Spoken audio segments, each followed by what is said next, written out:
They lived in Norfolk, and we often went to visit them for a week or two, during school holidays and summers. They had 4 sons with whom Willie and I were always thrown together, like pups into a bunch of pit bulls. We played games. One day hide and seek, the next capture the flag. But whatever the game, it was always an excuse for a massive scrap, and whatever the scrap, there were no winners because there were no rules. Hair pulling, eye gouging, arm twisting, sleeper holds, all was fair in love and war and at Hugh and Emily's country house. As the youngest and smallest, I always took the brunt. But I also did the most escalating, the most asking for it, so I deserved everything I got.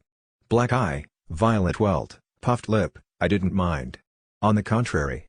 Maybe I wanted to look tough. Maybe I just wanted to feel something. Whatever my motivation, my simple philosophy when it came to scrapping was, more, please. The 6 of us cloaked our pretend battles in historic names. Hugh and Emily's house would often be converted into Waterloo, the Somme, Rorke's Drift. I can see us charging each other, screaming, Zulu. Battle lines were often blood lines, though not always. It wasn't always Windsor versus others. We'd mix and match. Sometimes I was fighting alongside Willie, sometimes against. No matter the alliances, though, it often happened that 1 or 2 of Hugh and Emily's boys would turn and set upon Willie.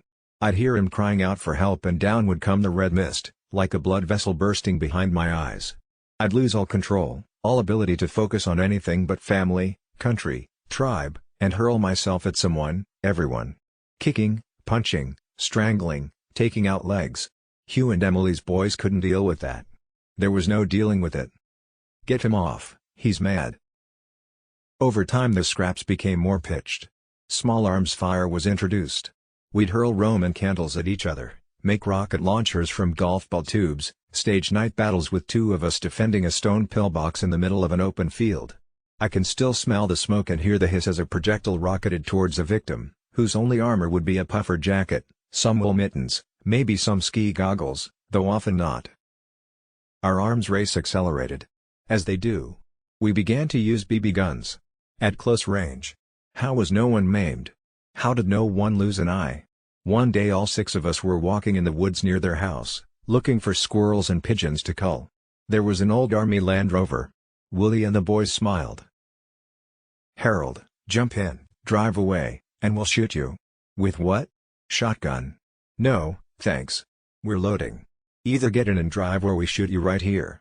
I jumped in, drove away. Moments later, bang. Buckshot rattling off the back. I cackled and hit the accelerator. Somewhere on their estate was a construction site. Hugh and Emily were building a new house. This became the setting for possibly our fiercest battle. It was around dusk. One brother was in the shell of the new house, taking heavy fire. When he retreated we bombarded him with rockets. And then, he was gone. Where's Nick? We shone a torch. No Nick. We marched forward, steadily, came upon a giant hole in the ground, almost like a square well, alongside the construction site. We peered over the edge and shone a torch down. Far below, lying on his back, Nick was moaning.